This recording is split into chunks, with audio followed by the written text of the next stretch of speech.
Capítulo 19, vamos orar. Pai, muito obrigada, Senhor, por tudo. Tu és maravilhoso, Tu és santo, poderoso, majestoso. Não há outro igual a Ti, Pai. Nós nos rendemos diante de Ti, diante da Tua grande mão de poder, diante da Tua sabedoria. Pai, nós pedimos, guia-nos, Espírito Santo.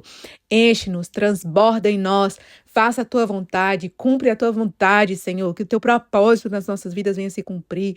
Fala conosco através da Tua palavra, Pai. Escuta as nossas orações. Em nome de Jesus, edifica a nossa casa. Dá-nos sabedoria, dá-nos graça, dá-nos unção, dá-nos poder, Pai, para a honra e glória do Teu nome. Em nome de Jesus. Então, vamos lá? Então, Atos 19, nova versão internacional, que é a NVI. E vamos. Enquanto Apolo estava em Corinto, Paulo, atravessando as regiões altas, chegou a Éfeso. Ali encontrou alguns discípulos e lhes perguntou: vocês receberam o Espírito Santo quando creram? Não, nem sequer ouvimos que existe Espírito Santo, responderam. Então, que batismo vocês receberam? Perguntou Paulo. O batismo de João, responderam eles. Paulo disse: o batismo de João foi um batismo de arrependimento. Ele dizia ao povo que cresce naquele que viria depois dele, isto é, em Jesus. Ouvindo isso, foram batizados em nome do Senhor Jesus. Quando Paulo lhes impôs as mãos, veio sobre eles o Espírito Santo, e começaram a falar em línguas e a profetizar. Então, a gente vê aqui, desde o início, a preocupação de Paulo, eles estarem recebendo o Espírito Santo, porque é através do Espírito Santo que Deus verdadeiramente fala conosco. Então, é muito importante o batismo no Espírito Santo. Se você ainda não é batizado, ou você conhece pessoas que não são batizadas, esteja orando por isso, em nome de Jesus. Vamos com autoridade, aqueles que já têm autoridade dada por Deus, né? Impor as mãos para que essas pessoas sejam batizadas em nome de Jesus. Continuando. Eram ao todo uns 12 homens. Paulo entrou na sinagoga e ali falou com liberdade durante 3 meses, argumentando convincentemente acerca do reino de Deus. Alguns deles, porém, se endureceram e se recusaram a crer e começaram a falar mal do caminho diante da multidão. Então, por que eles começaram a falar mal do caminho? Porque o coração deles se endureceram.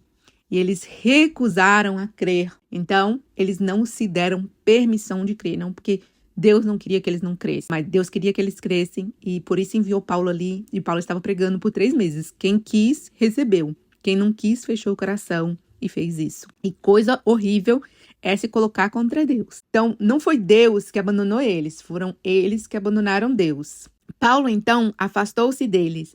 Tomando consigo os discípulos, passou a ensinar diariamente na escola de Tirano. Isso continuou por 2 anos, de forma que todos os judeus e os gregos que viviam na província da Ásia ouviram a palavra do Senhor, glória a Deus. Deus fazia milagres extraordinários por meio de Paulo, de modo que até lenços e aventais que Paulo usava eram levados e colocados sobre os enfermos. Estes eram curados das suas doenças, e os espíritos malignos saíam deles. Gente, era por causa que eram os lenços de Paulo? Não. Era por causa da fé deles. A gente sabe que Jesus sempre falava: a tua fé te salvou. Vai, a tua fé te salvou. Então, a fé que até isso curariam eles, curou eles, né? Então, quando a gente vai para a igreja, a gente tem que ir com expectativas. Quando a gente estiver orando em casa, orar com expectativas. Crer e esperar que vai acontecer em nome de Jesus. Estes eram curados das suas doenças e os espíritos malignos saíam deles. Então, aqui, né, e os espíritos malignos saíam deles, não quer dizer que as doenças deles eram espíritos malignos, mas sim que alguns estavam com espíritos malignos também. Então, existem casos que são só físicos, né? Principalmente quando um cristão fica doente, não é porque ele está endemoniado, é porque fisicamente ele está doente. Paulo mesmo tinha espinho na carne. Então, ele tinha uma enfermidade na carne. Mas não era espírito maligno, né? Porque o espírito maligno obedecia a ele e teria que sair. Mas existem sim doenças que são, na verdade, não são físicas, são espíritos malignos. Então, aqui ele fez a diferença, né? Estes eram curados das suas doenças e os espíritos malignos saíam deles. Porque através de uma doença também abre-se mais portais, né? A pessoa fica mais sensível e pode ser que comece de uma doença física e depois vira também espiritual. Alguns judeus que andavam expulsando espíritos malignos tentaram invocar o nome do Senhor Jesus sobre os endemoniados, dizendo: em nome de Jesus, a quem Paulo prega, ordeno que saiam. Que faziam isso eram os 7 filhos de Seva, um dos chefes dos sacerdotes dos judeus. Um dia, o espírito maligno lhes respondeu: conheço Jesus e sei quem é Paulo, mas vocês, quem são? Então, o endemoniado saltou sobre eles e os dominou, espancando-os com tamanha violência que eles fugiram da casa, nus e feridos. Então, aqui nós vimos esses 3 homens, né, eles querendo usurpar da autoridade que Deus deu a Paulo. E eles, em vez de buscar a Deus e cuidar deles, né, primeiro, né, de se encher de Deus, para que os demônios também temessem a eles, eles estavam indo, sem serem enviados, sem estarem cheios do Espírito Santo, indo e expulsando demônios. Vamos ler palavra por palavra, né? Fala assim, que eles tentavam e depois fala que um dia isso veio acontecer. Então, e se esses homens morrem, né? Eles morrem provavelmente sem a salvação. Então, não é importante aparecer, fazer, acontecer. Não. O mais importante é o que está dentro de você. Por isso que Deus permitiu que isso acontecesse com eles. Espero eu, né?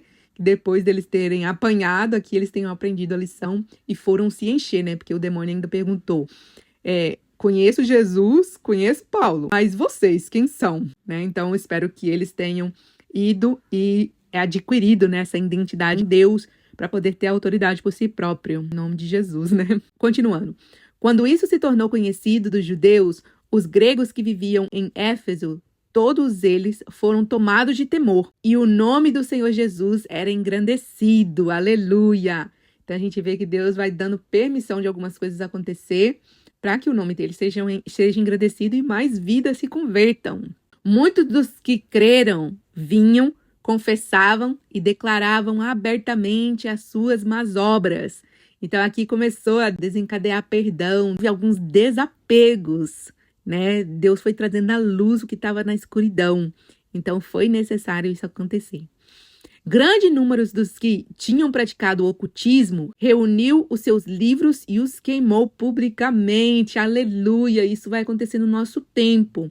Gente, porque tem tanto bruxo que vocês não imaginam. Eu conheci alguns bruxos aqui na cidade, próxima a minha, onde eu trabalhava. Tem muitos bruxos por aí ainda.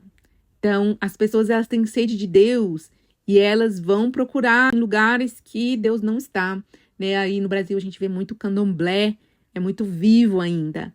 Então, em nome de Jesus, que essas pessoas se convertam e conheçam o Deus vivo, porque elas merecem, em nome de Jesus. Então, vamos, continuando. O valor total calculado chegou a 50 mil dracmas. Assim, a palavra do Senhor se difundia e se fortalecia poderosamente. Então, a gente vê que eles queimaram aqui também coisas que valiam dinheiro. E a palavra do Senhor se fortalecia poderosamente. Glória a Deus. Depois dessas coisas, Paulo decidiu ir a Jerusalém, passando pela Macedônia e pela Caia. Ele dizia: depois de haver estado ali, é necessário também que eu vá visitar Roma. Então, enviou a Macedônia 2 dos seus servos, Timóteo e Arasto, e permaneceu mais um pouco na província da Ásia. Naquele tempo, houve um grande tumulto por causa do caminho. Um ourives, chamado Demétrio, que fazia miniaturas de prata do templo de Ártemis e que dava muito lucro aos artesãos, reuniu-os com os trabalhadores do mesmo ramo e disse: Senhores, vocês sabem que temos uma boa fonte de lucro nesta atividade e estão vendo e ouvindo como esse indivíduo, Paulo, está convencendo e desviando grande número de pessoas aqui em Éfeso e em quase toda a província da Ásia. Ele diz que deuses feitos por mãos humanas não são deuses. Não somente há o perigo de a nossa profissão perder a reputação, mas também de o templo da grande deusa Ártemis cair em descrédito e de a própria deusa, adorada em toda a província da Ásia e em todo o mundo, ser destituída da sua majestade divina. Agora pensa, né? Que Deus é esse que pode ser destituído de sua majestade divina, né? É um Deus criado por homens. Então ela precisava de defesa, mas eles estavam mais preocupados aqui com o lucro, né? Se vocês sabem que a gente tem muito lucro, então precisamos fazer alguma coisa, era isso que eles estavam falando. Ao ouvirem isso, ficaram furiosos e começaram a gritar: "Grande é a Ártemis dos Efésios!" Em pouco tempo, houve uma grande confusão na cidade. O povo foi a pressas ao teatro, arrastando os macedônios, Gaio e Aristarco, companheiros de viagem de Paulo. Paulo queria apresentar-se à multidão, mas os discípulos não permitiram. Até mesmo algumas autoridades da província, que eram amigos de Paulo, chegaram a mandar-lhe um recado, pedindo-lhe que não se arriscasse a ir ao teatro. A assembleia estava tumultuada. Uns gritavam uma coisa e outros gritavam outra. A maior parte do povo nem sabia por que estava ali. Alguns da multidão instruíram Alexandre sobre a causa do tumulto. Quando os judeus o empurraram para a frente, ele fez sinal com a mão, pedindo silêncio, com a intenção de fazer a sua defesa diante do povo. Quando, porém, ficaram sabendo que ele era judeu, todos gritaram a uma só voz durante cerca de 2 horas: "Grande é a Ártemis dos Efésios!" O escrivão da cidade acalmou a multidão e disse: "Efésios, quem não sabe que a cidade de Éfeso é a guardiã do templo da grande Ártemis e da sua imagem que caiu do céu? Portanto, visto que estes fatos são inegáveis, acalmem-se e não façam nada precipitadamente. Vocês trouxeram estes homens aqui, embora eles não tenham roubado templos nem blasfemado contra nossa deusa. Portanto, se Demétrio e seus companheiros de profissão têm alguma queixa contra alguém, levem-nos aos tribunais e aos procônsuls. Permitam que apresentem as suas acusações ali. Se há mais alguma coisa que vocês desejam apresentar, isso será decidido em assembleia, conforme a lei.